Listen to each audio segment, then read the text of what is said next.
Welcome back.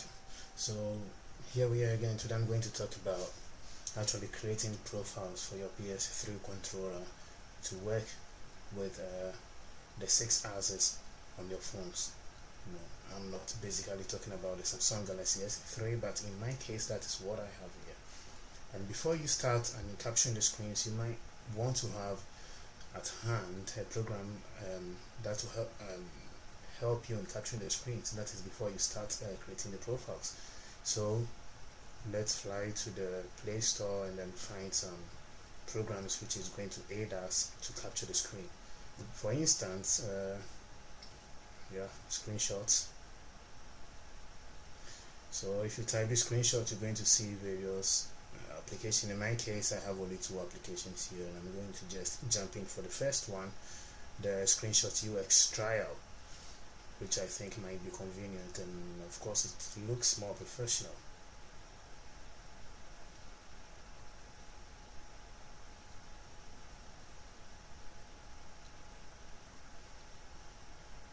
So after installation, we just open it. Okay. Then we are going to set it up to aid us to take the screenshot. This is about the capturing button. So you set the largeness. I'm just going to leave it in the middle, just the normal size, the default size.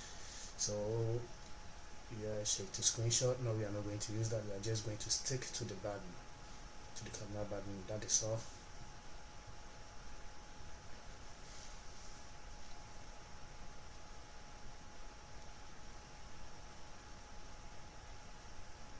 Yep.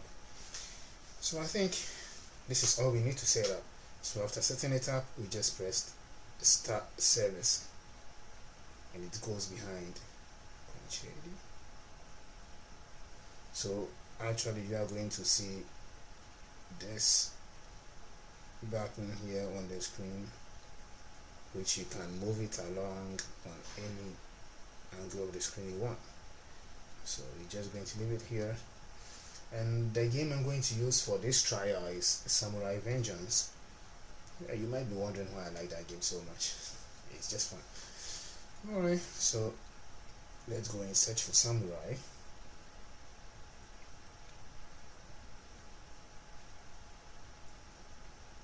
Here it is.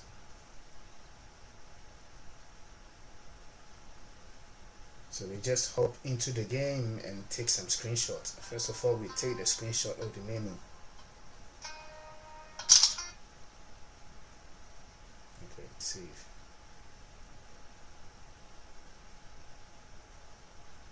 Oh yes, I forgot to set the camera, but all the same is the same here. So after taking the menu, we press the game. We take the screenshot of this menu too, and we save it.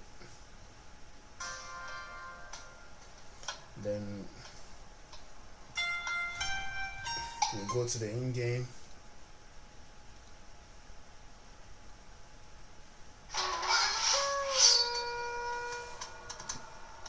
So here we need these buttons here, so we have to take the screenshot too. We save it. Resume. Then if you want, you can also take the screenshot here too. Then we save it. Resume games.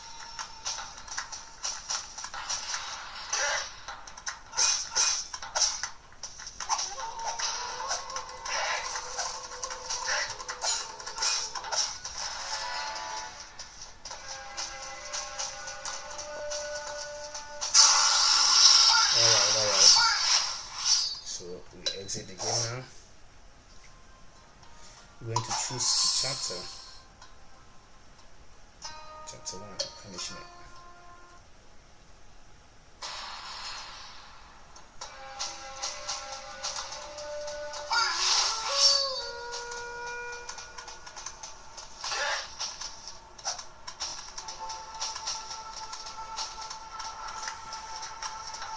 because I think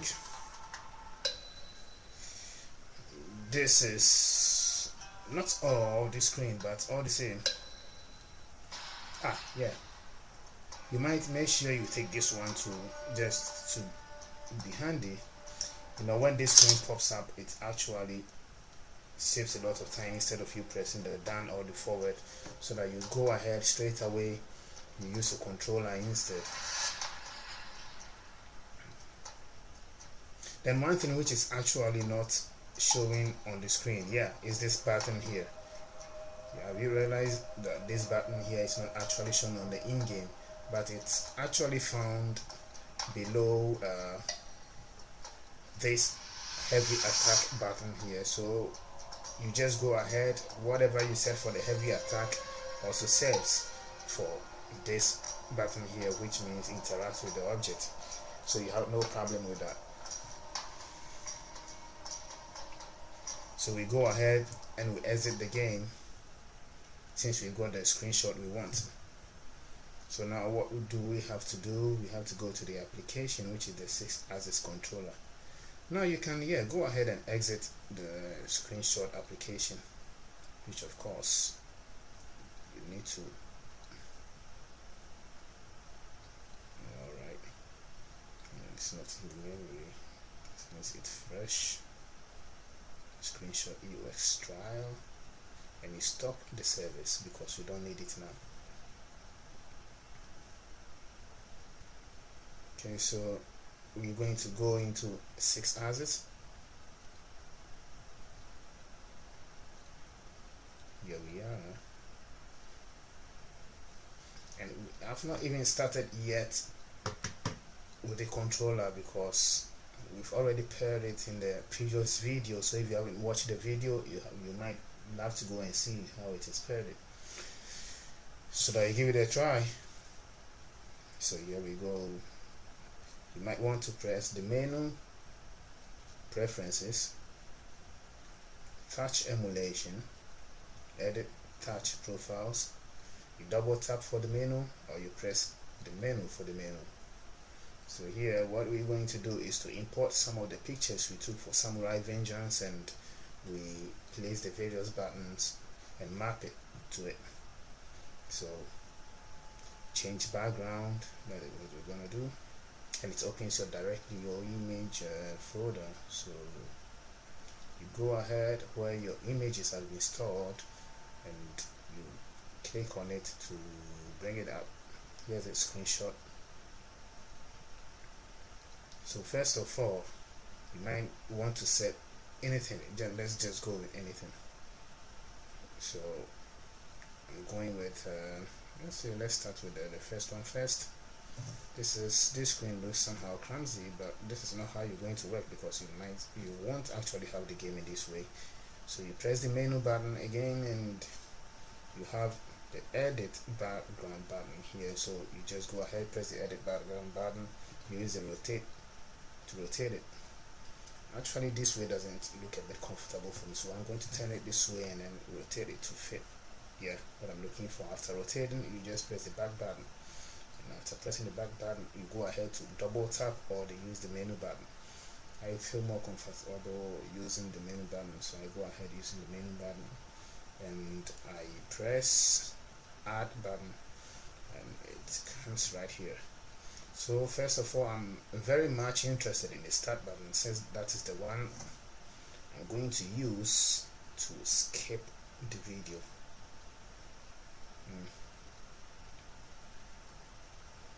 As a matter of fact, it disturbs me very much, because I don't get time to read all these stuffs.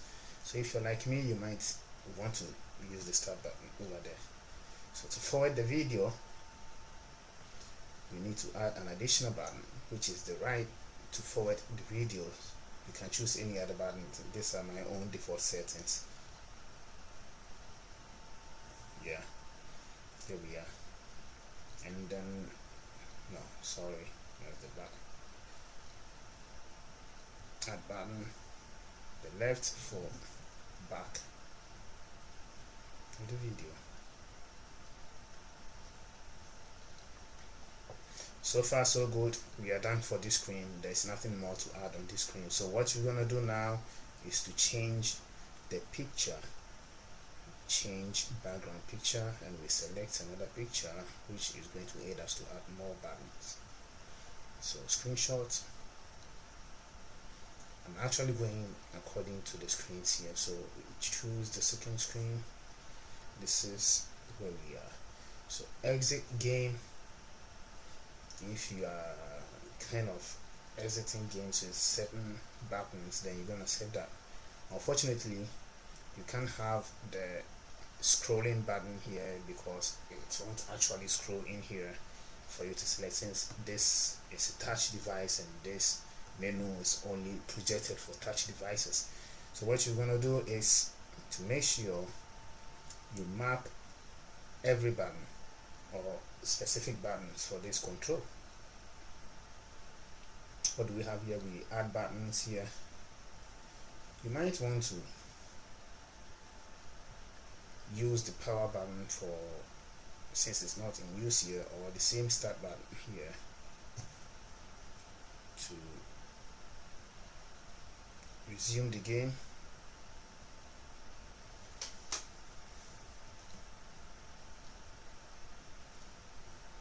And since you're in this menu, maybe you exit the game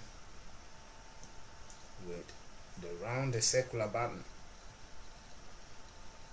Yeah, that sounds more appropriate.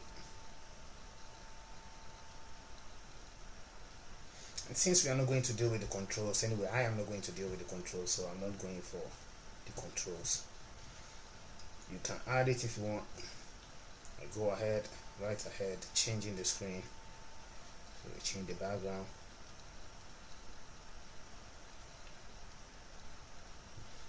And I select another background. Yeah.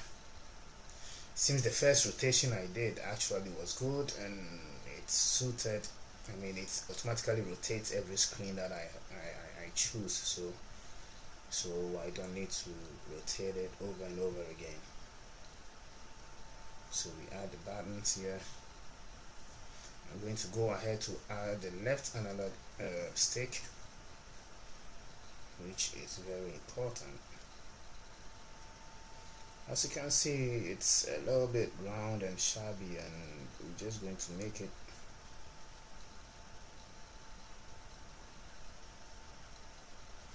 a little bit small. Just going to make it fit the inner circles, actually, not the inner, but the one with the 4 point. So yeah, I've got some sweaty hands here, so it's making it a bit somehow impossible for me to use the controls. One of the main reasons was for me jumping on this controller because of my sweaty hands, which is making me, it's somehow embarrassing. If you got sweaty hands like me, you know what I'm talking about. Alright, so it seems like I did magic. Actually, to be on the safe side, I'm going to increase the sensibility of this button. So I will go ahead, button properties, and I decrease the dead zone for one reason, because so that it gives more room for expansion, and I increase the sensitivity. Yeah, you might not want to activate this one because it makes the game really boring, and actually once you shift the button, it actually remains there, it doesn't come back, that stuff. So you leave it untouched and you leave everything just as it is. You just modify these two, the dead zone and the sensitivity. That you might want to decrease the dead zone and increase the sensitivity. And here, if it was possible to decrease it, there's it. You decrease that one too, for it not to cause any delay in the movement. So here we are. Go back to adding the buttons, and if you are a fan of using these 3 controllers and playing, like, you might